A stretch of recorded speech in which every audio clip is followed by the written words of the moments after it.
നമസ്കാരം. 16-ാം മന്ത്രിസഭയിലേക്കുള്ള അംഗങ്ങളെ തെരഞ്ഞെടുക്കാനുള്ള മാരത്തൺ ചർച്ചകളാണ് സംസ്ഥാനത്ത് തുടരുന്നത്. മന്ത്രിമാരുടെ പട്ടിക സംബന്ധിച്ച് കോൺഗ്രസിലും ഘടകകക്ഷികളിലും ചർച്ച നാളെയും തുടരും. അതേസമയം ചില കാര്യങ്ങളിൽ ധാരണയായി. ചെന്നിത്തലയ്ക്ക് ആഭ്യന്തരം, ധനവകുപ്പ് മുഖ്യമന്ത്രിയുടെ കൈകളിൽ, മറ്റു വകുപ്പുകൾ ആർക്കൊക്കെ? കാത്തിരിപ്പ് അങ്ങനെ നീളുകയാണ്. സത്യപ്രതിജ്ഞയ്ക്ക് മുമ്പെങ്കിലും ഒരു തീരുമാനം ഉണ്ടാകും എന്ന് പ്രതീക്ഷിക്കാമോ? ഇനി മറുവശത്ത് തോൽവി എങ്ങനെ സംഭവിച്ചുവെന്ന് വിശകലനം ചെയ്യുകയാണ് CPM. നേതാക്കളുടെ ശൈലി തിരിച്ചടിയായെന്നാണ് ഭൂരിപക്ഷം ജില്ലാ കമ്മിറ്റികളും പറയുന്നത്. പാർട്ടി തിരുത്തിയില്ലെങ്കിൽ അണികൾ തിരുത്തിക്കുമെന്നുകൂടി ജില്ലാ കമ്മിറ്റിയിൽ അഭിപ്രായമുയർന്നിട്ടുണ്ട്. സമഗ്ര വാർത്തകൾ നോക്കാം. ആദ്യം തലക്കെട്ടുകൾ.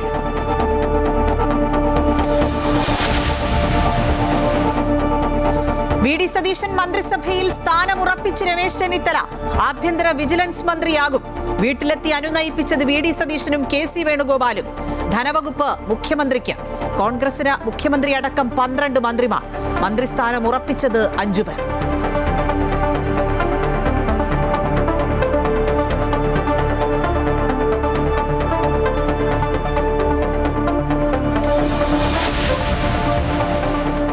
ലീഗിന് 5 മന്ത്രിമാർ. ആരൊക്കെ എന്നതിൽ തീരുമാനമായില്ല. ചർച്ച തുടരുമെന്ന് PK കുഞ്ഞാലിക്കുട്ടി. കേരള കോൺഗ്രസ് ജോസഫ് വിഭാഗത്തിന് 1 മന്ത്രി. അനൂപ് ജേക്കബും മാണി സി കാപ്പനും ടേം വ്യവസ്ഥയിൽ മന്ത്രിമാരാകും. CP ജോണിന് മുഴുവൻ ടേം നൽകും. പട്ടിക നാളെ ഗവർണർക്ക് കൈമാറും. സത്യപ്രതിജ്ഞയ്ക്കുള്ള ഒരുക്കങ്ങൾ അവസാന ഘട്ടത്തിൽ.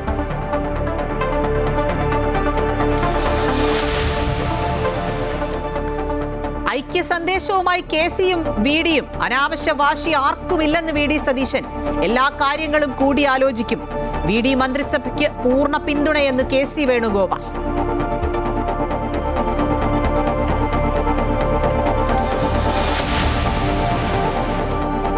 തെരഞ്ഞെടുപ്പ് തോൽവിയിൽ CPM നേതൃത്വത്തിനെതിരെ ജില്ലാ സെക്രട്ടേറിയറ്റുകളിൽ അതിരൂക്ഷ വിമർശനം.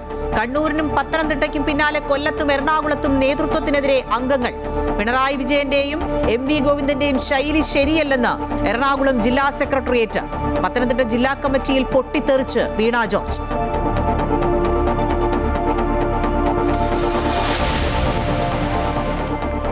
സംസ്ഥാനത്ത് പലയിടത്തും ശക്തമായ മഴ. 9 ജില്ലകളിൽ യെല്ലോ അലർട്ട്. കാറ്റിനും ഇടിമിന്നലിനും സാധ്യത. കോഴിക്കോട് കാറ്റിൽ കനത്ത നാശനഷ്ടം. കേരളത്തിൽ കാലവർഷം മെയ് 26ഓടെയെന്ന് കാലാവസ്ഥാ വകുപ്പ്.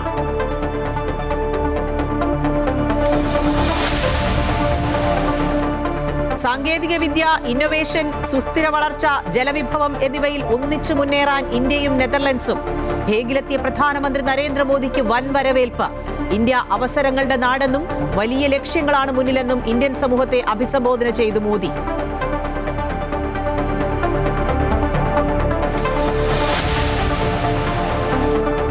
ഇറാനെതിരെ അമേരിക്ക ശക്തമായ സൈനിക നടപടിക്ക് ഒരുങ്ങുന്നതായി സൂചന. ഓപ്പറേഷൻ എപ്പിക് ഫ്യൂറി 2.0 നടപ്പാക്കാൻ ഉന്നത സൈനിക ഉദ്യോഗസ്ഥർക്ക് നിർദ്ദേശം നൽകിയെന്ന് റിപ്പോർട്ട്. ട്രംപിന്റെ നിർണായക തീരുമാനം ചൈനയിൽ നിന്ന് തിരിച്ചെത്തിയതിനു പിന്നാലെ.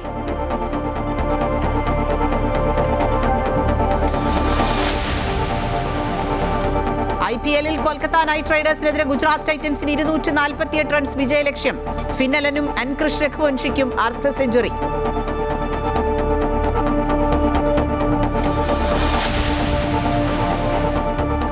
സ്കൂൾ തുറക്കാൻ ദിവസങ്ങൾ മാത്രം ശേഷിക്കെ പാഠപുസ്തക വിതരണം പാതി വഴിയിൽ.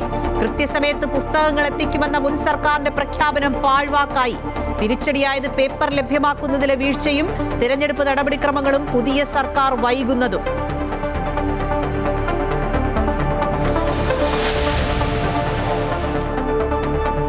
Story of the day. മിന്നും ജയവുമായി മീനാക്ഷി.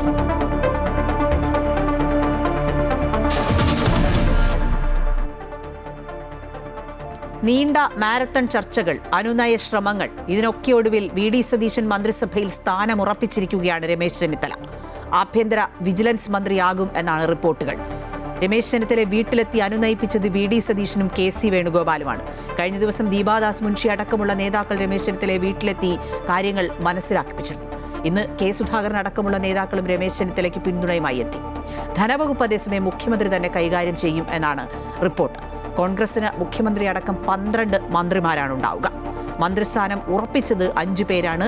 ചില പേരുകൾ പറയുന്നുണ്ട് 8 പേരിലേക്കൊക്കെ എത്തിയെങ്കിലും അതിനുള്ള ചർച്ചകൾ വീണ്ടും നടക്കുകയാണ്. മാരത്തൺ ചർച്ചകൾ ഇതുമായി ബന്ധപ്പെട്ട് നടക്കുകയാണ്. മുഖ്യമന്ത്രിയുമായി ബന്ധപ്പെട്ട് നീണ്ട 11 ദിവസത്തെ ചർച്ചയുണ്ടായിരുന്നു. അതിന് പിന്നാലെ ഇപ്പോൾ മന്ത്രിമാരെ സംബന്ധിച്ചും ചർച്ചകൾ നടക്കുകയാണ്. അൻഫിൽ ഡിസൂസ വിശദാംശങ്ങൾ നൽകും. അൻഫിൽ, കോൺഗ്രസിനെ സംബന്ധിച്ച് മുഖ്യമന്ത്രിയെ തീരുമാനിക്കാൻ 11 ദിവസം എടുത്തു ഹൈക്കമാൻഡ് തീരുമാനമൊക്കെ വരാൻ. ഇപ്പോൾ മുഖ്യമന്ത്രി വന്നതിന് ശേഷം ആ ഒരു തീരുമാനത്തിലേക്ക് എത്തിയതിനു ശേഷം ഇനി മന്ത്രിമാർ ആരൊക്കെ, കോൺഗ്രസിലെ മന്ത്രിമാർ ഏതൊക്കെ എന്നുള്ള കാര്യത്തിലാണ് ഒരു ധാരണ എത്തേണ്ടത്. മുഖ്യമന്ത്രി അടക്കം 12 മന്ത്രിമാർ കോൺഗ്രസിനുണ്ടാകും എന്നുള്ള റിപ്പോർട്ടുകൾ പുറത്തു വരുമ്പോൾ ചില പേരുകളെല്ലാം കൃത്യമായി കേൾക്കുന്നുണ്ട്. ചിലർ കൃത്യമായി സ്ഥാനം ഉറപ്പിച്ചു എന്നുള്ള റിപ്പോർട്ടുകൾ വരുന്നു. ഏതായാലും നാളെയോടുകൂടി ഇതിലൊരു തീരുമാനമുണ്ടാകുമെന്ന് പ്രതീക്ഷിക്കാമല്ലോ. അഖില, തീർച്ചയായും ചർച്ചകളൊക്കെ തന്നെയും വലിയ രീതിയിലുള്ള മാരത്തോൺ ചർച്ചകൾക്കായിരുന്നു ഇന്ന് തലസ്ഥാന രാഷ്ട്രീയം സാക്ഷ്യം വഹിച്ചത്. പക്ഷേ ആ മാരത്തോൺ ചർച്ചകൾക്കൊടുവിലും ഏറെക്കുറെ തീരുമാനമായി ഒരു അന്തിമ തീരുമാനത്തിലെത്താനായി കോൺഗ്രസ് നേതാക്കൾക്കും UDF നേതാക്കൾക്കും കഴിഞ്ഞില്ല. അതിൽ ഏറ്റവും പ്രധാനമായ ഒരു തീരുമാനമുണ്ടായത്, ഒരു കൃത്യമായ ഒരു ആശ്വാസം കോൺഗ്രസ് നേതൃത്വത്തിലുണ്ടായത് രമേശ് ചെന്നിത്തല അയഞ്ഞു എന്നാണ്.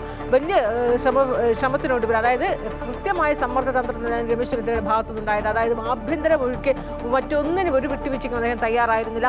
അങ്ങനെ ആഭ്യന്തരവും ഒപ്പം വിജിലൻസും അദ്ദേഹത്തിന് കൊടുക്കാമെന്ന് രമേശ് ചെന്നിത്തല അദ്ദേഹത്തെ വീട്ടിലെത്തുന്നു, അദ്ദേഹത്തെ കാണുന്നു, കൃത്യമായ ഉറപ്പ് നൽകുന്നു. അതിനുശേഷം KC വേണുഗോപാലും അദ്ദേഹത്തെ കാണാനായി വീട്ടിലെത്തി അദ്ദേഹവുമായി സംസാരിച്ചു. ദീപാദാസ് മുൻഷി അടക്കമുള്ളവർ നിരന്തരം ഫോണിലൂടെയും അല്ലാതെയും ഒക്കെ ആശയവിനിമയം നടത്തിയിരുന്നു. അങ്ങനെയാണ് രമേശ് ചെന്നിത്തലയ്ക്ക് ആഭ്യന്തരം, തുടക്കത്തിൽ ആഭ്യന്തരം വിട്ടു നൽകുന്നതിനോട് സതീശൻ ക്യാമ്പിന് ഒട്ടും തന്നെ താല്പര്യമുണ്ടായിരുന്നില്ല. പക്ഷേ രമേശ് ചെന്നിത്തലയെ മാറ്റി നിർത്തിയുള്ള ഒരു മന്ത്രിസഭ രൂപീകരണത്തെക്കുറിച്ച് തൽക്കാലം സങ്കല്പിക്കാൻ പോലും കഴിയാത്തൊരു സാഹചര്യത്തിലായതുകൊണ്ട് എന്ത് വിട്ടുവീഴ്ചയ്ക്കും തയ്യാറായി നിൽക്കുകയായിരുന്നു മറു ക്യാമ്പ്. അങ്ങനെ രമേശ് ചെന്നിത്തലയ്ക്ക് ആഭ്യന്തരം വിജിലൻസ് കൊടുക്കുന്നു. മുഖ്യമന്ത്രി തന്നെ VD സതീശൻ തന്നെയും ധനവകുപ്പ് കൈകാര്യം ചെയ്യും. അങ്ങനെ പ്രധാനപ്പെട്ട വകുപ്പുകൾ, ഒന്ന് ആഭ്യന്തര വകുപ്പും വിജിലൻസ് രമേശ് ചെന്നിത്തലയ്ക്കും, മുഖ്യമന്ത്രി VD സതീശൻ ധനകാര്യം കൈകാര്യം ചെയ്യുന്ന രീതിയിലേക്ക് സമവായത്തിലൊക്കെ എത്തിയിട്ടുണ്ട്. ഇനി അറിയേണ്ടത് മറ്റു മന്ത്രിമാർ, മുഖ്യമന്ത്രി ഉൾപ്പെടെ 12 മന്ത്രിമാരാണ് കോൺഗ്രസിനുള്ളത്. അതിൽ ആഭ്യന്തര രമേശ് ചെന്നിത്തലയും VD സതീശനും പോയി കഴിഞ്ഞാൽ ബാക്കിയുള്ളത് 10 മന്ത്രിമാരുടെ കാര്യമാണ്. ഈ 10 മന്ത്രിമാരിൽ ഉറപ്പായി മന്ത്രിയായത് KPCC അധ്യക്ഷനായിരിക്കുന്ന സണ്ണി ജോസഫ്, ഒപ്പം തന്നെയും K മുരളീധരൻ ഉറപ്പായി മന്ത്രിയാണ്. തിരുവഞ്ചൂർ രാധാകൃഷ്ണൻ മന്ത്രിയാകുന്നു,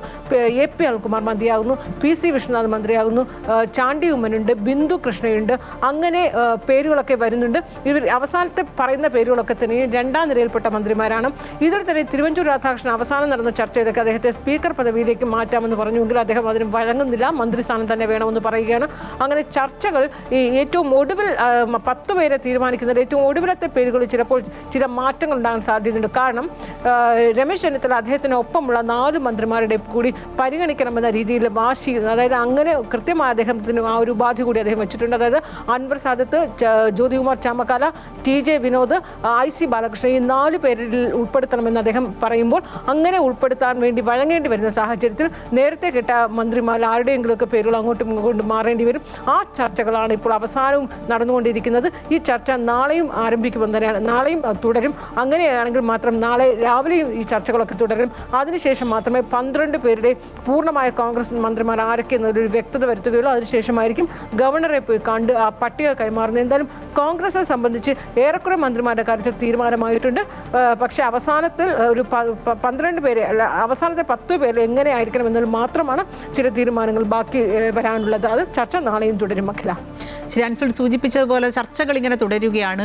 നാളെയോടുകൂടി ഒരു ധാരണയിൽ കൃത്യമായി എത്തണമെങ്കിലാണ് മറ്റന്നാൾ സത്യപ്രതിജ്ഞയ്ക്ക് കൃത്യമായ ഒരു ധാരണയോടെ പോകാൻ കഴിയുക. അല്ലെങ്കിൽ മന്ത്രിമാരേത്, വകുപ്പ് ഏത് എന്നുള്ള കാര്യത്തിലൊന്നും ധാരണയില്ലാതെ സത്യപ്രതിജ്ഞ ചെയ്തു എന്നുള്ളൊരു പേരുദോഷം കൂടി ഒരുപക്ഷെ കോൺഗ്രസിന് നേരിടേണ്ടി വരും. ഏതായാലും കാത്തിരിക്കുകയാണ്. ആ ഒരു ആകാംക്ഷ ഇപ്പോഴുമുണ്ട്. ചില പേരുകൾ ഇപ്പോൾ പറയുന്നുണ്ടെങ്കിൽ പോലും അവർക്ക് ഉറപ്പായിട്ടും മന്ത്രിസ്ഥാനം കിട്ടുമോ എന്നുള്ളതിൽ ആകാംക്ഷ തുടരുകയാണ്.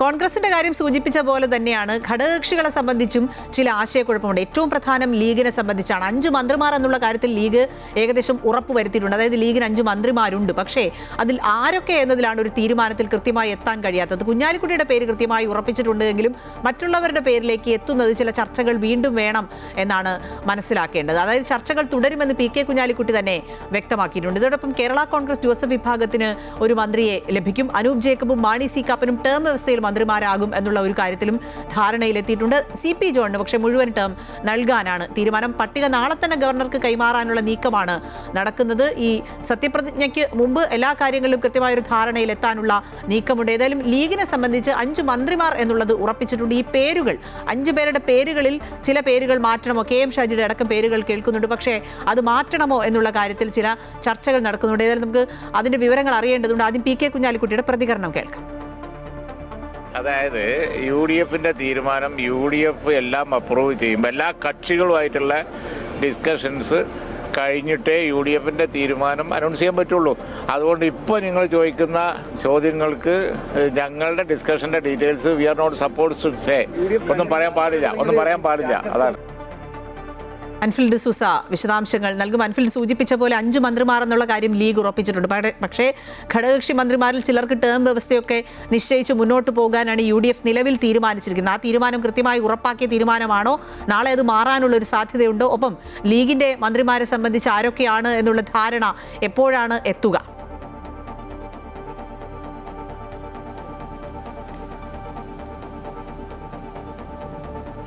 അഖില, തീർച്ചയായും അത് അങ്ങനെ തന്നെയാണ്. അതായത് ഈ ചർച്ചകളിൽ മാരത്തോൺ ചർച്ചകൾ നടന്നിട്ടും ഘടകകക്ഷികളുടെ കാര്യത്തിൽ ഏറെക്കുറെ തീരുമാനമായിട്ടുണ്ടെങ്കിൽ അവരുടെ മന്ത്രിസ്ഥാനവും വീതം വകുപ്പും വകുപ്പുകൾ തമ്മിൽ വീതം വെക്കുന്നതിൽ തമ്മിലുള്ള ചർച്ച അത് അവസാനം വരെ ഈ രാത്രി വരെയും KPCC ആസ്ഥാനത്ത് ഘടകകക്ഷി നേതാക്കളൊക്കെ വന്നുവെങ്കിലും അതിൽ ഒരു അന്തിമമായ തീരുമാനം എത്താൻ വേണ്ടി ഇപ്പോഴും കഴിഞ്ഞിട്ടില്ല.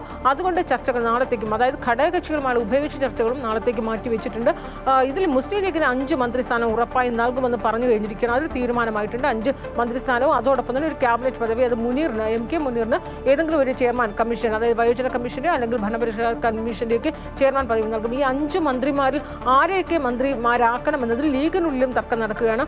അത് ലീഗിനുള്ളിൽ PK ബഷീറിനെയാണോ KM ഷാജിയാണോ ഒഴിവാക്കേണ്ടത് എന്ന രീതിയിൽ ചർച്ച നടക്കുന്നു. ഒപ്പം തന്നെയും N Shamsuddin, PK Kunhalikutty ഉൾപ്പെടാതെ N Shamsuddin ഉറപ്പിച്ചു കഴിഞ്ഞിരിക്കുകയാണ്. അതോടൊപ്പം തന്നെയും VK ഇബ്രാഹിമിന്റെ മകനായിരിക്കുന്ന അബ്ദുൽ ഗഫൂറിന്റെ പേരും പറഞ്ഞു കേൾക്കുന്നുണ്ട്. അതോടൊപ്പം തന്നെ പാറക്കൽ അബ്ദുള്ളയുടെ പേര് പറഞ്ഞു. അങ്ങനെ 5 മന്ത്രിമാർ എന്തായാലും ലീഗിന് ഉറപ്പാണ്.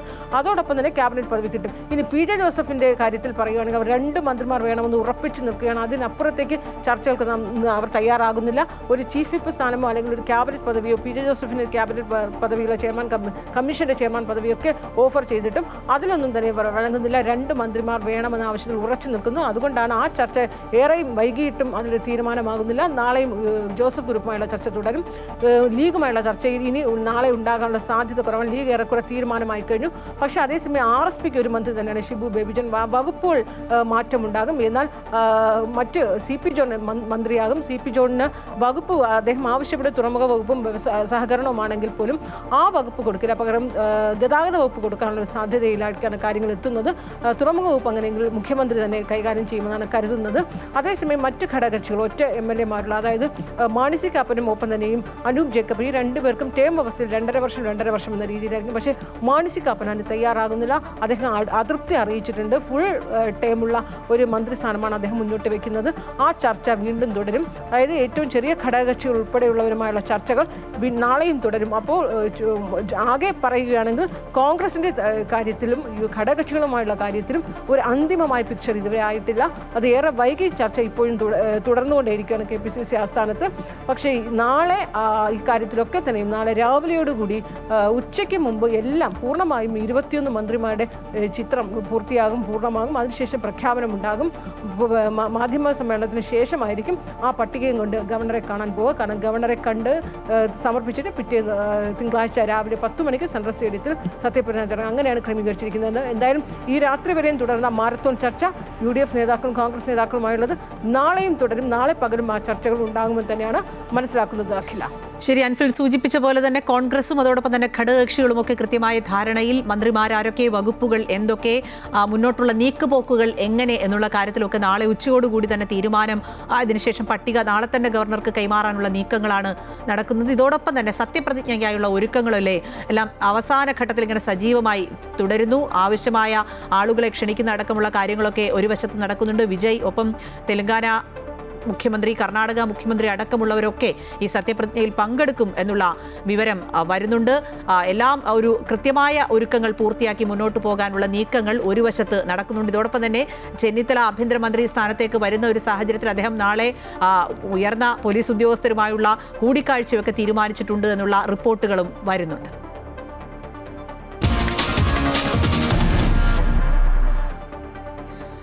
KC പക്ഷവും VD പക്ഷവും ഒന്നുമില്ല എന്ന് കഴിഞ്ഞ ദിവസം KC വേണുഗോപാൽ പറഞ്ഞതാണ്. അതിനു പിന്നാലെ വലിയ ചർച്ചകൾ KCയും VDയും തമ്മിലൊക്കെ നടക്കുന്നതും ഇന്ന് നമ്മൾ കണ്ടു. ഐക്യ സന്ദേശവുമായാണ് KCയും VDയും എത്തിയത്. അനാവശ്യ വാശി ആർക്കുമില്ല എന്നാണ് VD സതീശൻ പറഞ്ഞത്. എല്ലാ കാര്യങ്ങളും കൂടി ആലോചിക്കും. VD മന്ത്രിസഭയ്ക്ക് പൂർണ്ണ പിന്തുണയെന്ന് KC വേണുഗോപാലും വ്യക്തമാക്കിയിട്ടുണ്ട്. VDയുമായുള്ള കൂടിക്കാഴ്ചയ്ക്ക് പിന്നാലെ KC വേണുഗോപാൽ ചെന്നിത്തലയും കണ്ടു. ആ അനുനയത്തിലാണ് ചെന്നിത്തല യഥാർത്ഥത്തിൽ ആഭ്യന്തര വകുപ്പ് ലഭിക്കും, ചെന്നിത്തലയ്ക്ക് ആഭ്യന്തര വകുപ്പും വിജിലൻസും ലഭിക്കും എന്നുള്ള ധാരണ പോലും എത്തിയത്. മുഖ്യമന്ത്രി പ്രഖ്യാപനത്തിന് ശേഷം ആദ്യമായി നിയുക്ത മുഖ്യമന്ത്രി VD സതീശൻ KC വേണുഗോപാലിനെ സന്ദർശിക്കാനെത്തി. KC തിരുവനന്തപുരത്തെത്തി 15 മണിക്കൂർ പിന്നിട്ടപ്പോൾ നടത്തിയ കൂടിക്കാഴ്ചയ്ക്ക് 40 മിനിറ്റിലേറെ ദൈർഘ്യമുണ്ടായിരുന്നു. ശേഷം ഐക്യത്തിന്റെ സന്ദേശവുമായി KCയും VDയും മാധ്യമങ്ങൾക്ക് മുന്നിൽ. പാർട്ടി തീരുമാനം പറഞ്ഞു കഴിഞ്ഞാൽ ആ പാർട്ടി തീരുമാനത്തിന് മേൽ ഉറച്ചു നിന്ന് പോരാടുക എന്നുള്ളതാണ് ഞങ്ങളുടെ ലക്ഷ്യം.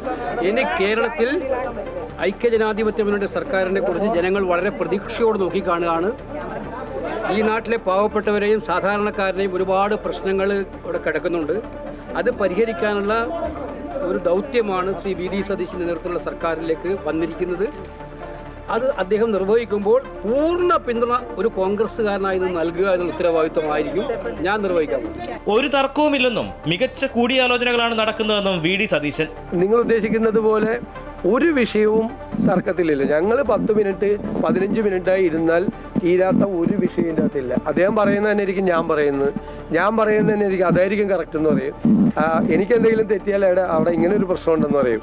അങ്ങനെ ഞങ്ങൾ അങ്ങോട്ടും ഇങ്ങോട്ടും കറക്റ്റ് ചെയ്ത് ആർക്കെങ്കിലും വേണ്ടി വാശി പിടിക്കുകയോ ആരെയും വെക്കരുതെന്ന് വാശി പിടിക്കുകയോ ചെയ്യുന്ന ആളുകളല്ല. തൊട്ടു പിന്നാലെ KC ചെന്നിത്തലയുടെ വഴുതക്കാട്ട് വീട്ടിലേക്ക് കൂടിക്കാഴ്ചയ്ക്ക് ശേഷം ഇരുവരും മാധ്യമങ്ങളെ കണ്ടു. മുറിച്ചിട്ട കോൺഗ്രസ് ആണ്, മനസ്സിലായില്ലേ? അപ്പൊ ഞങ്ങളെല്ലാം അങ്ങനെയാണെന്ന് പറഞ്ഞല്ലോ. നിങ്ങൾ വിചാരിക്കുന്നതൊക്കെ ഒന്നും ഉണ്ടാവില്ല. ആർത്തി എന്താഗ്രഹിക്കുന്നതോ ഉണ്ടാവും. മുഖ്യമന്ത്രി പ്രഖ്യാപനത്തിന് പിന്നാലെ ഇടത് ചെന്നിത്തലയെ അനുനയിപ്പിക്കാൻ നിരവധി ചർച്ചകൾ നടന്നു. മുഖ്യമന്ത്രിയെ തിരഞ്ഞെടുക്കപ്പെട്ട ശേഷം സതീശൻ സ്വീകരിച്ച സമവായ നിലപാടുകൾ തർക്കങ്ങളെ കൈയടക്കത്തോടെ കൈകാര്യം ചെയ്യാൻ കഴിഞ്ഞു എന്നതും ശ്രദ്ധേയം. അമൃത ന്യൂസ്, തിരുവനന്തപുരം. ആശാസമരം കഴിഞ്ഞ സർക്കാരിനെ ഏറ്റവും അധികം പ്രതികൂലമായി ബാധിച്ച ഒന്നായിരുന്നു.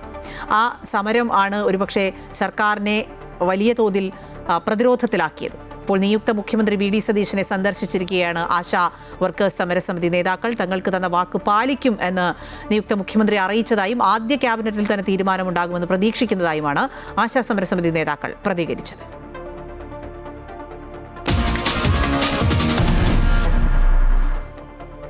ഒരു വശത്ത് സർക്കാർ രൂപീകരണം, മന്ത്രിസഭയിൽ ആരൊക്കെ എന്നുള്ള ചർച്ചകൾ കോൺഗ്രസിലും ഘടകകക്ഷികളിലും അങ്ങനെ സജീവമായി തുടരുമ്പോൾ മറുവശത്ത് തെരഞ്ഞെടുപ്പ് തോൽവിയിൽ CPM നേതൃത്വത്തിനെതിരെ വലിയ വിമർശനം ജില്ലാ സെക്രട്ടേറിയറ്റുകളിൽ ഉയരുന്നതാണ് കണ്ടത്. എറണാകുളം ജില്ലാ സെക്രട്ടേറിയറ്റിലും പിണറായി വിജയനും MV ഗോവിന്ദനുമെതിരെ രൂക്ഷ വിമർശനം ഉയർന്നു. മുൻമന്ത്രി P രാജീവിനെ നിശിതമായ ഭാഷയിൽ സെക്രട്ടേറിയറ്റ് അംഗങ്ങൾ വിമർശിക്കുന്നതാണ് ഇന്നുണ്ടായത്. ജില്ലയിലെ സമ്പൂർണ്ണ തോൽവിക്ക് കാരണം P രാജീവാണെന്നും ജില്ലാ സെക്രട്ടേറിയറ്റിലെ ഒരു വിഭാഗം നേതാക്കൾ പറഞ്ഞു. പാർട്ടിയിൽ പിണറായിയുടെ ഏകാധിപത്യമെങ്കിൽ എറണാകുളത്ത് P രാജീവിന്റെ ഏകാധിപത്യമായിരുന്നു എന്നാണ് വിമർശനമുണ്ടായത്. കൊല്ലത്തും പത്തനംതിട്ടയിലും അതോടൊപ്പം തന്നെ പാലക്കാട് അടക്കമുള്ള എല്ലായിടത്തും ഇത്തരത്തിൽ വലിയ വിമർശനമാണ് നേതൃത്വത്തിനെതിരെ ഉണ്ടായത്. പ്രത്യേകിച്ചും പിണറായി വിജയനും MV ഗോവിന്ദനുമെതിരെ. KK പ്രശാന്ത് ഈ വാർത്തയുടെ വിശദാംശങ്ങൾ നൽകും. പ്രശാന്ത്, കണ്ണൂർ, പത്തനംതിട്ട, കൊല്ലം, ഇതിന് പിന്നാലെ എറണാകുളം ജില്ലയിലേക്കും ജില്ലാ കമ്മിറ്റിയിൽ രൂക്ഷമായ വിമർശനം, അതായത് നേതാക്കളുടെ ശൈലി തന്നെയായിരുന്നു എല്ലായിടത്തും പ്രമുഖമായും ഈ വിമർശനത്തിന് വഴിവെച്ചത്. മുഖ്യമന്ത്രിയുടെ ചില പദപ്രയോഗങ്ങൾ, ഒപ്പം MV ഗോവിന്ദൻ്റെതടക്കമുള്ള ചില രീതികൾ, ഇതൊക്കെ തന്നെയാണ് വിമർശനത്തിനിടയാക്കിയത്. എറണാകുളം ജില്ലാ കമ്മിറ്റിയിലേക്ക് വരുമ്പോൾ P രാജീവിൻ്റെ തോൽവി, ഒപ്പം പാർട്ടി സമ്പൂർണ്ണമായി ജില്ലയിൽ തോറ്റതിൻ്റെ ഒരു കാരണം കൂടി P രാജീവാണെന്ന് പറയുന്നു. ജില്ലാ കമ്മിറ്റിയിൽ ഉയർന്നു വന്ന മറ്റ് വിമർശനങ്ങൾ എന്തൊക്കെയാണ്? അഖില CPM സംസ്ഥാന സെക്രട്ടറിയുടെ ഒക്കെ തന്നെ നിർദ്ദേശപ്രകാരമാണ് ഓരോ ജില്ലാ നേതൃത്വ യോഗങ്ങളും ഇപ്പോൾ നേതൃയോഗങ്ങളെല്ലാം തന്നെ ചേർന്നുകൊണ്ടിരിക്കുന്നത്. അതിൻ്റെ അടിസ്ഥാനത്തിൽ അതായത് താഴെത്തട്ട് മുതൽ എന്താണ് CPM-ന് സംഭവിച്ചത്, LDF-ന് സംഭവിച്ചത് എന്ന് വിശദമായി തന്നെ പരിശോധിക്കും എന്നുള്ളതാണ് നേതൃത്വം വ്യക്തമാക്കിയത്. അതിൻ്റെ അടിസ്ഥാനത്തിലാണ് ഇപ്പോൾ ജില്ലാ സെക്രട്ടേറിയറ്റ് യോഗങ്ങൾ നടന്നുകൊണ്ടിരിക്കുന്നത്. ആ യോഗങ്ങളിലാകെ തന്നെ സംസ്ഥാന സർക്കാരിൻ്റെ നിലപാട്, അതായത് പിണറായി സർക്കാരിൻ്റെ നിലപാടിനെതിരെയും പിണറായി എന്ന നിലയിൽ മുഖ്യമന്ത്രിയുടെ നിലപാടിനെതിരെ അതിരൂക്ഷ വിമർശനങ്ങളാണ് ഉണ്ടാകുന്നത്. അതിനേക്കാൾ ഏറ്റവും പ്രധാനപ്പെട്ടത് ജില്ലകളിലെ മന്ത്രിമാർക്കെതിരായ വിമർശനങ്ങൾ തന്നെയാണ്. പ്രത്യേകിച്ച് പത്തനംതിട്ട ഉൾപ്പെടെ പാലക്കാട് ഉൾപ്പെടെയുള്ള ജില്ലകളിൽ അതാത് ജില്ലകളിൽ ഉണ്ടായിരുന്ന മന്ത്രിമാർ അവരെടുത്ത നിലപാടുകൾ അതൊക്കെ തന്നെ ആ തിരഞ്ഞെടുപ്പ് തോൽവിയിൽ നിർണായകമായി എന്ന് തന്നെയാണ് വിലയിരുത്തപ്പെടുന്നത്. സമാനമായ രീതിയിൽ തന്നെയാണ് എറണാകുളത്തെയും സാഹചര്യം. പി രാജീവിന്റെ നേതൃത്വത്തിൽ, അതായത് പി രാജീവ് തന്നെയായിരുന്നു ഈ ജില്ലയിലെ LDF-ന്റെ CPM-ന്റെ ഒക്കെ ഒരു മുഖമായി നിന്നത്. മന്ത്രിസഭയിൽ ഏറ്റവും കൂടുതൽ വികസന നയങ്ങൾ മുന്നോട്ട് വെച്ച ഒരു മന്ത്രി കൂടിയായിരുന്നു രാജീവ് എന്നുള്ളതാണ് LDF അവകാശപ്പെട്ടത്. പക്ഷേ ആ മന്ത്രി സ്വന്തം മണ്ഡലം നോക്കിയില്ല എന്നുള്ളതാണ് കളമശ്ശേരിയിൽ നിന്നുണ്ടായ വിമർശനം. കഴിഞ്ഞ തെരഞ്ഞെടുപ്പിൽ 2021 5 മണ്ഡലങ്ങൾ ജയിച്ച ഒരു സ്ഥലമാണ് എറണാകുളം. പക്ഷേ അവിടെ ഇത്തവണ ഒരൊറ്റ സീറ്റിലും ജയിക്കാൻ കഴിഞ്ഞില്ല എന്നുള്ളതാണ് എടുത്തു പറയേണ്ടത്. അതിൽ പ്രധാനമായ പങ്ക്, അല്ലെങ്കിൽ ആ തോൽവിക്ക് ആക്കം കൂട്ടിയതോ അല്ലെങ്കിൽ തോൽവിക്ക് കാരണക്കാരൻ രാജീവാണെന്ന വിമർശനമാണ് പ്രധാനമായും ജില്ലാ സെക്രട്ടേറിയറ്റിൽ ഉയർന്നു വന്നിട്ടുള്ളത്. മാത്രമല്ല, പാർട്ടിക്കകത്ത് പിണറായി വിജയൻ ഏകാധിപത്യ സ്വഭാവം കാണിച്ചില്ല. എറണാകുളം ജില്ലയിൽ ആ ഏകാധിപത്യ സ്വഭാവം കാണിച്ച പ്രധാനപ്പെട്ട ആളെന്ന് പറയുന്നത് രാജീവ് തന്നെയാണ് എന്നുള്ളതാണ് എടുത്തു പറയുന്നത്. മാത്രമല്ല, സംസ്ഥാന നേതൃത്വത്തിൽ, അതായത് പിണറായി വിജയൻ ഉൾപ്പെടെയുള്ള നേതാക്കൾ തെറ്റായ നിലപാടുകൾ സ്വീകരിച്ചപ്പോൾ അത് തിരുത്താൻ പാർട്ടിക്ക് കഴിഞ്ഞില്ല എന്നുള്ളതാണ് കടുത്ത വിമർശനമായി ഓരോ ജില്ലാ കമ്മിറ്റിയും മുന്നോട്ട് വെക്കുന്നത്. എറണാകുളം ജില്ലാ കമ്മിറ്റി സമാനമായ രീതിയിൽ തന്നെ പറയുന്നു. സംസ്ഥാനത്ത് ആകെ ഉയർന്നു വന്നൊരു വികാരം എന്ന് പറഞ്ഞാൽ വെള്ളാപ്പള്ളി നടേശൻ ഉൾപ്പെടെ ചില പരാമർശങ്ങൾ നടത്തുന്ന സാഹചര്യം ഉണ്ടാകുന്നു. ആ പരാമർശങ്ങൾ തെറ്റാണെന്ന് പറയാൻ മുഖ്യമന്ത്രിയോ പാർട്ടി സെക്രട്ടറിയോ തയ്യാറായില്ല എന്ന വിമർശനം കൂടി ഉയരുന്നുണ്ട്. അത് എറണാകുളം ജില്ലയിലും ഉയരുന്നുണ്ട് എന്നുള്ളത് എടുത്തു പറയേണ്ടതാണ്. ഇനി താഴെത്തട്ടിലേക്കാണ് യോഗങ്ങളിലേക്ക് പോകുമ്പോൾ സ്വാഭാവികമായും ഇതിനേക്കാൾ കടുത്ത വിമർശനങ്ങൾ ഉയർന്നു വരും. പ്രത്യേകിച്ച് ഇവിടെ, അതായത് എറണാകുളത്ത് സ്ഥാനാർത്ഥി നിർണയത്തിൽ പോലും ഏകപക്ഷീയമായ നിലപാടുകൾ ഉണ്ടായി, അടിച്ചേൽപ്പിക്കുകയായിരുന്നു പല സ്ഥാനാർത്ഥികളെ എന്നുള്ള വിമർശനമാണ് ഉന്നയിക്കപ്പെടുന്നത്. ഇതിനൊക്കെ തന്നെ ഇനി നേതൃത്വങ്ങൾ മറുപടി പറയേണ്ടി വരും. സ്വാഭാവികമായും താഴെത്തട്ടിലുള്ള നേതാക്കളുടെ പ്രവർത്തകരുടെ ഒക്കെ തന്നെ വികാരങ്ങൾ മാനിക്കുന്നു. അവർക്ക് തുറന്നു പറയാനുള്ള സമയമാണ്. ജനാധിപത്യ പരമായി എല്ലാ സാഹചര്യങ്ങളും ഒരുക്കുമെന്നുള്ളതാണ് ഇപ്പോൾ നേതൃത്വം വ്യക്തമാക്കുന്നത്. അതിന്റെ അടിസ്ഥാനത്തിൽ ഏതൊക്കെ തരത്തിലുള്ള തിരുത്തൽ നടപടികൾ CPM-ന്റെ ഭാഗത്തു നിന്ന് ഉണ്ടാകും എന്നുള്ളതാണ് ഇനി നമുക്ക് അറിയാനുള്ളത്. ഏതായാലും കടുത്ത വിമർശനം ജില്ലാ സെക്രട്ടേറിയറ്റ് യോഗങ്ങളിൽ ഉണ്ടാകുന്നു. ഇനി താഴെത്തട്ടുള്ള യോഗങ്ങളിലേക്കും അത് കൂടുതലായി ഉയർന്നു വരും. കാരണം ബ്രാഞ്ച് തലങ്ങളിലുള്ള യോഗങ്ങളിലേക്ക് കടക്കുമ്പോൾ ഇതിനേക്കാൾ രൂക്ഷ വിമർശനങ്ങൾ ഉണ്ടാകാനുള്ള ഒരു സാധ്യതയാണ് നിലനിൽക്കുന്നത്. അഖില, ശരി, പ്രശാന്ത് സൂചിപ്പിച്ച പോലെ തന്നെ ഈ താഴെത്തട്ടിൽ നിന്ന് കൂടുതൽ വിമർശനങ്ങൾ ഉയരും, തിരുത്തലുകൾ ഉണ്ടാകേണ്ടതുണ്ട്. മാത്രമല്ല, നേതാക്കൾ തിരുത്തിയില്ലെങ്കിൽ അണികൾ തിരുത്തിക്കും എന്നുള്ള വിമർശനമാണ് പല ജില്ലാ കമ്മിറ്റിയിലും ഉയർന്നു വന്നത്. പ്രശാന്ത് സൂചിപ്പിച്ച പോലെ മന്ത്രിമാർക്ക്, അതായത് വീണ ജോർജിനെതിരെ, പി രാജീവിനെതിരെയൊക്കെ കടുത്ത വിമർശനം, വീണ ജോർജിനെതിരെ കടുത്ത വിമർശനമാണ് കഴിഞ്ഞ ദിവസം പത്തനംതിട്ട ജില്ലാ കമ്മിറ്റിയിൽ ഉണ്ടായത്. കണ്ണൂരിലും കൊല്ലത്തും പത്തനംതിട്ടയിലും ഒക്കെ നേതൃത്വത്തിനെതിരെ അതിരൂക്ഷ വിമർശനമാണ് ഉണ്ടായത്. തെരഞ്ഞെടുപ്പ് പരാജയം പിണറായി വിജയൻ സർക്കാരിനെതിരായ ജനവിധിയാണെന്നായിരുന്നു കൊല്ലത്ത് വിമർശനമുണ്ടായത്. കനത്ത തിരിച്ചടിക്ക് പിന്നാലെ പിണറായി വിജയനെ പ്രതിപക്ഷ നേതാവാക്കിയത് തെറ്റായ നീക്കമാണെന്നും MV ഗോവിന്ദൻ ഉൾപ്പെടെയുള്ള നേതാക്കൾക്കെതിരെയായ ജനവിധിയാണ് ഫലമെന്നും വിലയിരുത്തലുണ്ടായി. അതേസമയം പത്തനംതിട്ടയിൽ വീണ ജോർജിനെതിരെ വിമർശനം ഉണ്ടായ സമയത്ത് വീണ ജോർജ് അതിനെതിരെ വലിയ പൊട്ടിത്തെറി തന്നെ പാർട്ടി കമ്മിറ്റിയിൽ ഉണ്ടാക്കിയെന്നാണ് റിപ്പോർട്ടുകൾ പുറത്തുവരുന്നത്. മത്സരിക്കാൻ താൻ ഇല്ല എന്ന് നേരത്തെ തന്നെ അറിയിച്ചതാണ്, എങ്കിൽ പോലും വീണ്ടും മത്സരിപ്പിച്ചു. ചിലർ തോൽപ്പിക്കാൻ ശ്രമിച്ചു എന്നും വീണ ജോർജ് ജില്ലാ കമ്മിറ്റിയിൽ വ്യക്തമാക്കിയിട്ടുണ്ട്. അതേസമയം പാലക്കാട് ജില്ലയിലേക്ക് വരുമ്പോൾ CPM-ൽ വിഭാഗീയത രൂക്ഷമാണ് എന്നാണ് ജില്ലാ സെക്രട്ടേറിയറ്റ് വിലയിരുത്തിയത്. തൃത്താല ഉൾപ്പെടെയുള്ള മണ്ഡലങ്ങളിലെ പരാജയത്തിന് കാരണം പാർട്ടിക്കകത്തെ പ്രശ്നങ്ങൾ ആണ് എന്നാണ് ജില്ലാ സെക്രട്ടേറിയറ്റ് വിലയിരുത്തിയിട്ടുള്ളത്. ഏതായാലും തിരുത്തലുകൾ ഉണ്ടാകണം. ശക്തമായി മുന്നോട്ട് പോകാൻ പാർട്ടി അടിമുടി മാറേണ്ടതുണ്ട്. ശബരിമല വിഷയത്തിലടക്കം മുഖ്യമന്ത്രിയും പാർട്ടി സെക്രട്ടറിയും കൃത്യമായ നിലപാട് കൃത്യസമയത്ത് എടുത്തില്ല എന്നുള്ള വിമർശനം അടക്കം ഉയർന്നു വരുന്നുണ്ട്. അതെല്ലാം തിരുത്തേണ്ടതുണ്ട്. പിണറായി വിജയനെ പ്രതിപക്ഷ നേതാവിന്റെ സ്ഥാനത്ത് നിന്ന് മാറ്റണമെന്നുള്ള ആവശ്യം അടക്കം ചില ജില്ലാ കമ്മിറ്റികളിൽ മുന്നോട്ട് വന്നിട്ടുണ്ട്. അക്കാര്യങ്ങളെല്ലാം ഇനി ഓരോ കമ്മിറ്റികളും വിശദമായി പരിശോധിക്കേണ്ടതുണ്ട്. സംസ്ഥാന കമ്മിറ്റിയിലേക്കൊക്കെ അത് വരുമ്പോൾ ചില നിലപാടുകളിൽ മാറ്റങ്ങൾ ഉണ്ടാകാം. മാറ്റം ഉണ്ടായാൽ തന്നെയാണ് പാർട്ടി ഇനി മുന്നോട്ട് പോവുക എന്നുള്ള ഒരു തിരിച്ചറിവ് അണികൾക്കിടയിലും ഉണ്ടായിട്ടുണ്ട്. വേനൽ മഴ സംസ്ഥാനത്ത് ശക്തമായി പെയ്യുകയാണ്. ഒറ്റപ്പെട്ട ഇടങ്ങളിൽ ശക്തമായ മഴയുണ്ടാകും എന്നാണ് കാലാവസ്ഥാ നിരീക്ഷണ കേന്ദ്രം നൽകുന്ന മുന്നറിയിപ്പ്. വിവിധ ജില്ലകളിൽ യെല്ലോ അലർട്ടും പ്രഖ്യാപിച്ചിട്ടുണ്ട്. ഇടിമിന്നലിനും ശക്തമായ കാറ്റിനും സാധ്യതയുള്ളതിനാൽ ജനങ്ങൾ ജാഗ്രത പാലിക്കണമെന്ന മുന്നറിയിപ്പും കാലാവസ്ഥാ വകുപ്പ് നൽകിയിട്ടുണ്ട്. സംസ്ഥാനത്ത് ഇന്നു മുതൽ മെയ് 18 വരെ ശക്തമായ മഴയ്ക്ക് സാധ്യത. മണിക്കൂറിൽ 40 മുതൽ 50 കിലോമീറ്റർ വരെ വേഗതയിൽ വീശിയടിക്കാവുന്ന ശക്തമായ കാറ്റിനും ഇടിമിന്നലിനും സാധ്യതയുള്ളതിനാൽ ജനങ്ങൾ ജാഗ്രത പാലിക്കണമെന്ന് കേന്ദ്ര കാലാവസ്ഥാ വകുപ്പ് മുന്നറിയിപ്പ് നൽകി. തിരുവനന്തപുരം, കൊല്ലം, പത്തനംതിട്ട, ആലപ്പുഴ, കോട്ടയം, ഇടുക്കി, എറണാകുളം, കണ്ണൂർ, കാസർഗോഡ് ജില്ലകളിൽ ഇന്ന് യെല്ലോ അലർട്ട് പ്രഖ്യാപിച്ചു. കേരള, കർണാടക, ലക്ഷദ്വീപ് തീരങ്ങളിൽ ഇന്നു മുതൽ മെയ് 18 വരെ മത്സ്യബന്ധനം നിരോധിച്ചിട്ടുണ്ട്. ഇടുക്കി കുണ്ടള ഡാമിൽ റെഡ് അലർട്ടും മലങ്കര അണക്കെട്ടിൽ ഓറഞ്ച് അലർട്ടും പ്രഖ്യാപിച്ചു. സംസ്ഥാനത്ത് കാലവർഷം ശക്തി പ്രാപിക്കുന്ന സാഹചര്യത്തിൽ ജനങ്ങൾക്ക് ജാഗ്രതാ നിർദ്ദേശം നൽകിയിട്ടുണ്ട്. ഉരുൾപൊട്ടൽ, മണ്ണിടിച്ചിൽ, മലവെള്ളപ്പാച്ചിൽ സാധ്യതയുള്ള മലയോര മേഖലയിലും നദീതീരങ്ങളിലും അണക്കെട്ടുകളുടെ താഴ്ന്ന പ്രദേശങ്ങളിലും താമസിക്കുന്നവർ അധികൃതരുടെ നിർദ്ദേശങ്ങൾ അനുസരിച്ച് സുരക്ഷിതമായ കേന്ദ്രങ്ങളിലേക്ക് മാറി താമസിക്കണമെന്നും മുന്നറിയിപ്പ് നൽകി. ശക്തമായ കാറ്റിനും മഴയ്ക്കും സാധ്യതയുള്ളതിനാൽ മേൽക്കൂര ബലഹീനമായ വീടുകളിലടക്കം താമസിക്കുന്നവർ ജാഗ്രത പാലിക്കണം. സംസ്ഥാനത്തുടനീളം 24 മണിക്കൂറും പ്രവർത്തിക്കുന്ന താലൂക്ക്, ജില്ലാ കൺട്രോൾ റൂമുകൾ സജ്ജമാണ്. അമൃത ന്യൂസ്, കോഴിക്കോട്.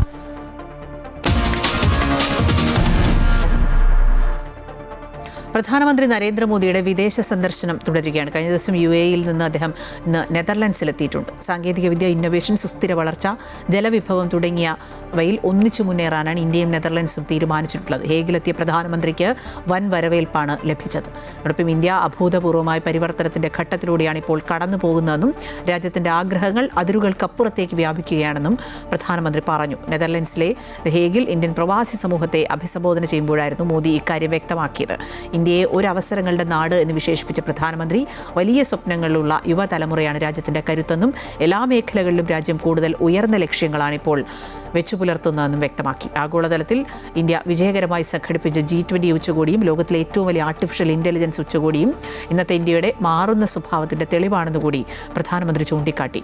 ഡച്ച് സമ്പദ് വ്യവസ്ഥയ്ക്ക് ഇന്ത്യൻ സമൂഹം നൽകുന്ന സംഭാവനകളെ പ്രശംസിച്ച പ്രധാനമന്ത്രി ഇരു രാജ്യങ്ങളും തമ്മിലുള്ള ബന്ധം ശക്തമാക്കുന്നതിൽ പ്രവാസികൾ വഹിക്കുന്ന പങ്കിന് നന്ദി അറിയിക്കുകയും ചെയ്തു.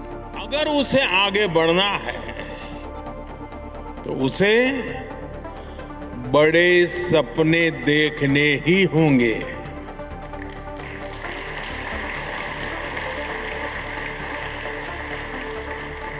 आज हमारा भारत भी बहुत बड़े सपने देख रहा है. आज देश कह रहा है हमें सिर्फ ट्रांसफॉर्मेशन नहीं चाहिए, हमें बेस्ट चाहिए.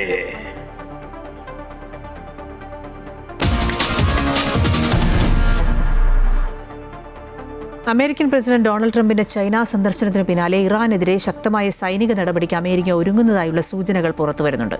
ഓപ്പറേഷൻ എപ്പിക് ഫ്യൂറി 2.0 നടപ്പാക്കാൻ ഉന്നത സൈനിക ഉദ്യോഗസ്ഥർക്ക് നിർദ്ദേശം നൽകിയതായാണ് റിപ്പോർട്ടുകൾ. ചൈനയിൽ നിന്ന് തിരിച്ചെത്തിയതിനു പിന്നാലെയാണ് ഈ നിർണായക തീരുമാനം ഡൊണാൾഡ് ട്രംപ് എടുത്തത്.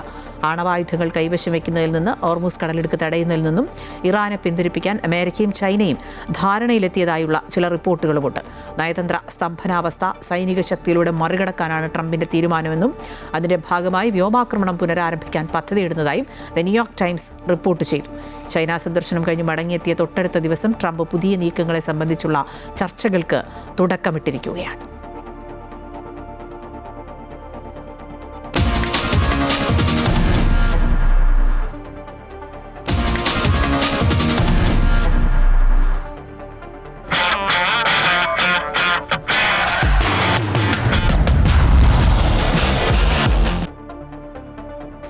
IPL-ൽ പ്ലേ ഓഫ് ഉറപ്പിക്കാനിറങ്ങിയ ഗുജറാത്ത് ടൈറ്റൻസിന് മുന്നിൽ കൂറ്റൻ വിജയലക്ഷ്യമുയർത്തി കൊൽക്കത്ത നൈറ്റ് റൈഡേഴ്സ്. ആദ്യം ബാറ്റ് ചെയ്ത കൊൽക്കത്ത 2 വിക്കറ്റ് നഷ്ടത്തിലാണ് 247 റൺസ് എടുത്തത്. ഫിൻ അലനും അൻക്രിഷ് രഘുവംശിയും അർദ്ധ സെഞ്ചുറി നേടി. മറുപടി ബാറ്റിംഗിനിറങ്ങിയ ഗുജറാത്ത് ടൈറ്റൻസ് 1 വിക്കറ്റ് നഷ്ടത്തിൽ 105 റൺസ് എടുത്തിട്ടുണ്ട്.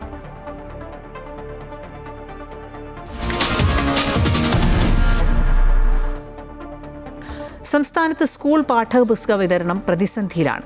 LDF സർക്കാർ പടിയിറങ്ങും മുമ്പേ പാഠപുസ്തക അച്ചടി പൂർത്തിയാക്കിയെന്ന് പ്രഖ്യാപിച്ചിരുന്നു. എന്നാൽ കോഴിക്കോട് ജില്ലയിൽ ഉൾപ്പെടെ 35% പുസ്തകം ഇനിയും വിതരണം ചെയ്യാനുണ്ട്. പല ജില്ലകളിലും പുസ്തക വിതരണം മുടങ്ങിയിട്ടുണ്ട് എന്നാണ് അധ്യാപകർ പരാതിപ്പെടുന്നത്. കോഴിക്കോട് ഉൾപ്പെടെ വിവിധ ജില്ലകളിലും പാഠപുസ്തക വിതരണം പാതി വഴിയിലാണ്. തെരഞ്ഞെടുപ്പിന് മുമ്പ് LDF സർക്കാർ പ്രഖ്യാപിച്ചത് അടുത്ത അധ്യയന വർഷം മുമ്പേ പാഠപുസ്തക വിതരണം പൂർത്തീകരിക്കാൻ നടപടിയെടുത്തു എന്നായിരുന്നു. കോഴിക്കോട് ഉൾപ്പെടെ വിവിധ ജില്ലകളിലും പാഠപുസ്തക വിതരണം പാതി വഴിയിൽ തന്നെയാണ്. തെരഞ്ഞെടുപ്പിന് മുമ്പ് LDF സർക്കാർ പ്രഖ്യാപിച്ചത് അധ്യയന വർഷം മുമ്പേ പാഠപുസ്തക വിതരണം പൂർത്തീകരിക്കാൻ നടപടിയെടുത്തു എന്നായിരുന്നു. എന്നാൽ പുതിയ അധ്യയന വർഷത്തിലേക്ക് ആഴ്ചകൾ മാത്രം ബാക്കി നിൽക്കുമ്പോഴും 35% വിതരണം ഇനിയും ബാക്കിയെന്നാണ് ജില്ലയിലെ കണക്കുകളിലൂടെ വ്യക്തമാകുന്നത്. അച്ചടിക്കാൻ പണം നൽകാനാകാതെ അച്ചടി നിർത്തിയതോടെ പ്രതിസന്ധി രൂക്ഷമാവുകയും ചില അധ്യാപക സംഘടനകൾ ഇടപെടുകയുമായിരുന്നു.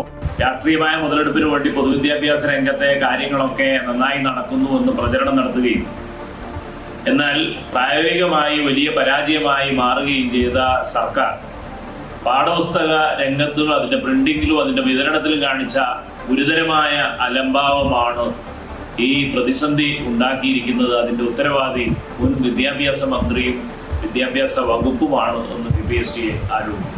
KBPS ആണ് പുസ്തകങ്ങൾ അച്ചടിച്ച് ജില്ലയിലെ വിതരണ ഹബ്ബിൽ എത്തിക്കുന്നത്. ഇവ കുടുംബശ്രീയുടെ നേതൃത്വത്തിൽ തരംതിരിച്ച് പാക്ക് ചെയ്യുന്നു. ഇതിനായി കുടുംബശ്രീയുടെ 24 സ്റ്റാഫുകളും 4 വാഹനങ്ങളുമുണ്ട്. ഇവിടെ നിന്നും ജില്ലയിലെ 333 സൊസൈറ്റികളിൽ പുസ്തകങ്ങൾ എത്തിക്കുകയാണ് ചെയ്യുന്നത്. മെയ് അവസാന വാരത്തോടെ എല്ലാ പുസ്തകങ്ങളും സ്കൂളിൽ എത്തിക്കുമെന്നാണ് പ്രതീക്ഷയെന്നും അധികൃതർ പറയുന്നു. Amrita news, Kozhikode. Petrol diesel വിലവർദ്ധനവിൽ പ്രതിഷേധിച്ച് രാജ്യവ്യാപകമായി ഫുഡ് ഗ്രോസറി ഡെലിവറി ജീവനക്കാർ സൂചനാ പണിമുടക്ക് നടത്തി. ഉച്ചയ്ക്ക് 12 മണി മുതൽ വൈകിട്ട് 5 മണി വരെയായിരുന്നു സേവനങ്ങൾ പൂർണ്ണമായും നിർത്തിവെച്ചുകൊണ്ടുള്ള പ്രതിഷേധം. ഇന്ധനവിലയ്ക്ക് അനുസൃതമായി ഡെലിവറി ജീവനക്കാർക്ക് നൽകുന്ന അടിസ്ഥാന നിരക്കുകളും കിലോമീറ്റർ അലവൻസുകളും കമ്പനികൾ ഉടൻ വർദ്ധിപ്പിക്കണമെന്നായിരുന്നു ഇവരുടെ പ്രധാന ആവശ്യം. രാജ്യത്ത് ഇന്ധനവില കുതിച്ചുയരുന്നതിനിടെ ഓൺലൈൻ ഫുഡ് ഡെലിവറി മേഖലയെ സാരമായി ബാധിക്കുന്ന പ്രതിഷേധത്തിലേക്കാണ് ഈ മേഖലയിൽ പണിയെടുക്കുന്ന തൊഴിലാളികൾ ഒന്നടങ്കമുള്ളത്. സ്വിഗ്ഗി, സൊമാറ്റോ തുടങ്ങിയ ഓൺലൈൻ ഡെലിവറി പ്ലാറ്റ്ഫോമുകളിലെ ജീവനക്കാരാണ് പണിമുടക്കിന് നേതൃത്വം നൽകുന്നത്. ഇന്ധനവില ഉയർന്നിട്ടും വേതന നിരക്കിലോ ഓർഡർ കമ്മീഷനിലോ വർധനവില്ലെന്നതാണ് തൊഴിലാളികളുടെ പ്രധാന പരാതി. ഭക്ഷണ സാധനങ്ങൾ കൃത്യസമയത്ത് ഉപഭോക്താക്കളുടെ പക്കൽ എത്തിക്കാനായി ബൈക്കുകളിൽ ദിവസവും കിലോമീറ്ററുകളോളം സഞ്ചരിക്കുന്ന ഫുഡ് ഡെലിവറി ജീവനക്കാർക്ക് തങ്ങൾ അധ്വാനിച്ചുണ്ടാക്കുന്ന പണത്തിന്റെ വലിയൊരു പങ്ക് പെട്രോൾ അടിക്കാൻ മാത്രമായി മാറ്റിവെക്കേണ്ടി വരുന്നു.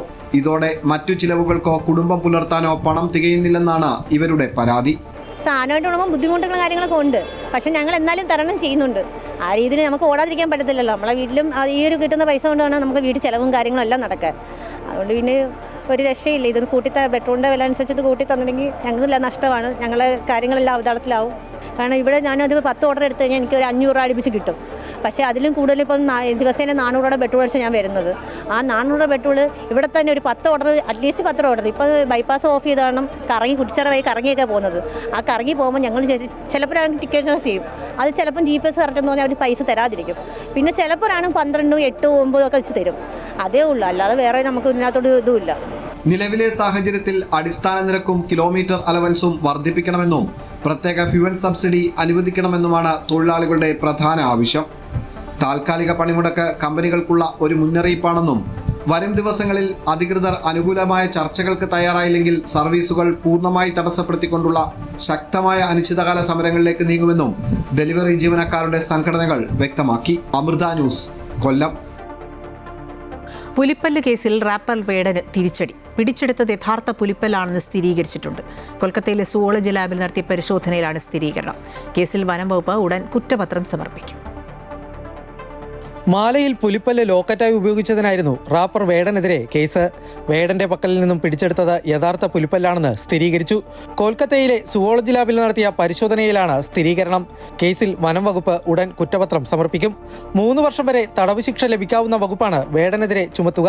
കഴിഞ്ഞ വർഷം ഏപ്രിലാണ് കഞ്ചാവ് കേസിന്റെ പരിശോധനയ്ക്കിടെ വേടന്റെ ഫ്ളാറ്റിൽ നിന്നും പുലിപ്പല്ല് കണ്ടെത്തിയത്.